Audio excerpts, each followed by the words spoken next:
you agree, Kayleigh, that the vast majority of those protesters were doing so peacefully, and that many of them did not hear those warnings and were simply just pushed out of the way, just forced out, pummeled out of the way by their fellow Americans, police officers?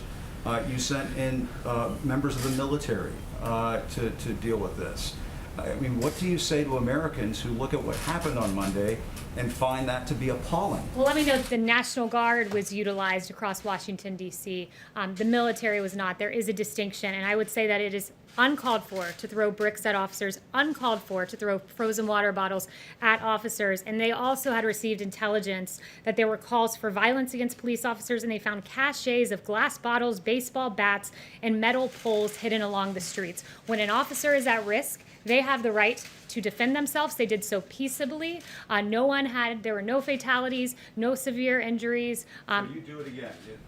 To protect the lives of officers, they have a right to defend and to protect themselves. And the White House, Next question. I think Sarah used to always joke about 2-question Tuesday. I think sometimes I get 4 or 5-question Wednesday.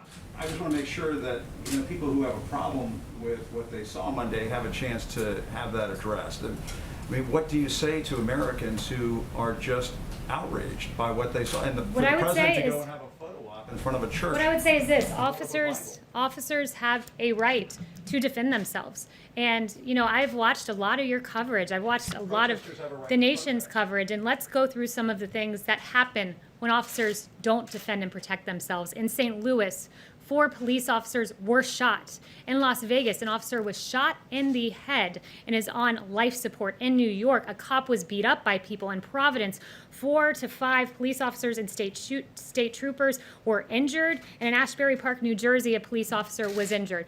Police officers are out on the front lines. They're defending and protecting you as you come into this building each and every day, Jim. We owe them honor, we owe them respect, and when they are under attack, they have the ability to defend themselves.